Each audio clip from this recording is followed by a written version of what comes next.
Nilai etik. Nilai merupakan suatu yang baik, suatu yang menarik, suatu yang dicari, sesuatu yang menyenangkan, sesuatu yang disukai, sesuatu yang diinginkan. Etik adalah kata benda atau nouns, sedangkan etis atau etikal adalah kata sifat atau adjektif. Istilah etik lebih terkait dengan moral, benar atau salah, dan juga hukum. Definisi etik yang paling umum adalah prinsip-prinsip yang dipegang teguh atau rule of conduct dalam bekerja, melaksanakan tugas, dan juga kewajiban. Menurut Kamus Besar, pengertian nilai etik adalah nilai untuk manusia sebagai pribadi yang utuh, misal kejujuran, nilai yang berhubungan dengan akhlak, nilai yang berkaitan dengan benar dan salah yang dianut oleh golongan atau masyarakat. Ilmu yang mempelajari nilai etik disebut dengan etika. Contoh nilai etik berupa integritas, profesionalisme, objektivitas, dan kesetaraan, kepedulian sosial. Sedangkan kata etika sebenarnya juga mendekati etik, tetapi aturan dan konsekuensi tidak sekeras etik. Etika lebih menjelaskan tentang pantas dan tidaknya suatu tindakan atau sikap.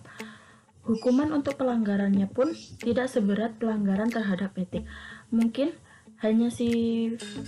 hanya bersifat cemooh, terbuka, atau diam-diam.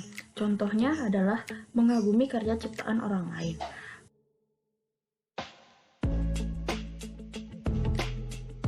Pengertian etika. Secara etimologi, kata etika berasal dari bahasa Yunani yang terdiri dari dua kata, yaitu ethos dan etikos. Ethos dari sifat, watak, kebiasaan, tempat yang biasa. Etikos berarti susila, keadaban, kelakuan, dan perbuatan yang baik. Baik, selanjutnya akan dijelaskan oleh Nabila Hasan. Baik, etika diartikan sebagai ilmu yang mempelajari kebaikan dan keburukan dalam hidup manusia, khususnya perbuatan manusia yang didorong oleh kehendak dan didasari pikiran yang jernih dengan pertimbangan perasaan. Kebiasaan hidup yang baik ini lalu dibekukan dalam bentuk kaidah, aturan atau norma yang disebarluaskan, dikenal, dipahami, dan diajarkan secara lisan dalam masyarakat. Kaidah, aturan, atau norma ini pada dasarnya menyangkut baik buruk perilaku manusia, atau etika dapat dipahami sebagai ajaran yang berisikan perintah dan larangan tentang baik buruknya perilaku manusia, yaitu perintah yang tentunya harus dipatuhi dan larangan yang harus dihindari. Selanjutnya terdapat macam-macam etika. Yang pertama terdapat etika deskriptif, merupakan usaha menilai tindakan atau perilaku berdasarkan pada ketentuan atau norma baik buruk yang tumbuh dalam kehidupan bersama di dalam masyarakat. Contohnya mengenai masyarakat Jawa yang mengajarkan tata krama berhubungan dengan orang yang lebih tua daripada kita. Seperti contoh gambar di bawah ini, gambar yang pertama yaitu seorang anak berjalan dengan menundukkan badannya karena ia hendak lewat di depan orang yang lebih tua darinya.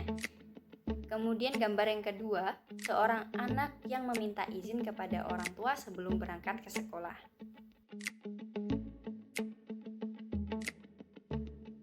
Yang kedua, etika normatif.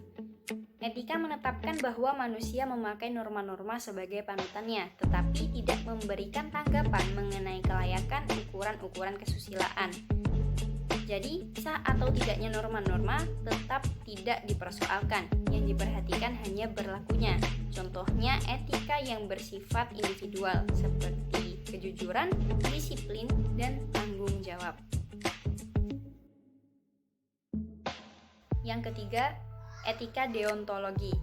Suatu tindakan dinilai baik buruk berdasarkan apakah tindakan itu sesuai atau tidak dengan kewajiban.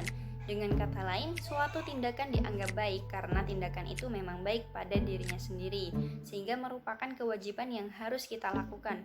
Sebaliknya, suatu tindakan dinilai buruk secara moral sehingga tidak menjadi kewajiban untuk kita lakukan. Bersikap adil adalah tindakan yang baik dan sudah menjadi kewajiban kita untuk bertindak demikian. Sebaliknya, pelanggaran terhadap hak orang lain atau mencurangi orang lain adalah tindakan yang buruk pada dirinya sendiri sehingga wajib dihindari. Contohnya, jika Jika seseorang diberi tugas dan melaksanakannya sesuai tugas, maka itu dianggap benar. Sedang dikatakan salah apabila tidak melaksanakan tugas tersebut. Nah, yang keempat itu ada etika teotologi. Etika teotologi itu menilai baik buruknya suatu tindakan berdasarkan tujuan atau akibat dari tindakan tersebut. Suatu tindakan dinilai baik kalau bertujuan baik dan mendatangkan hal baik. Contohnya, semisal kita berbuat baik di sekitar kita, maka otomatis kita akan diperlakukan baik juga.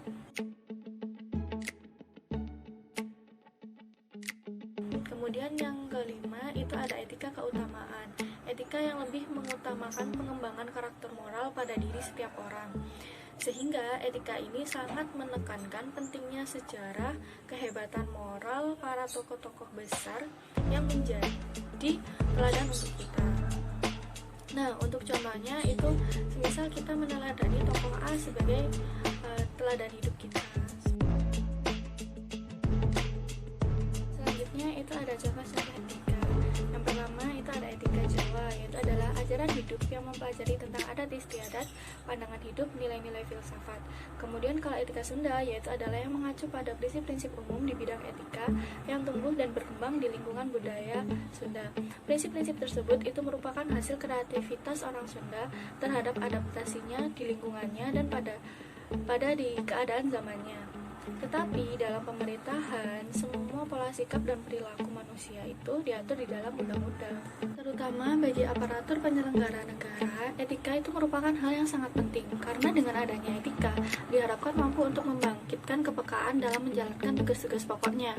Bentuk konkretnya itu dengan dicantumkannya kode etik maupun dilakukannya sumpah atau janji ketika diangkat sebagai aparatur penyelenggaraan negara, sehingga bersifat mengikat. Nah, kode etik sendiri ini yaitu adalah norma atau kaidah moral yang ditentukan dan dijadikan pedoman oleh setiap orang yang menjalankan profesi tertentu.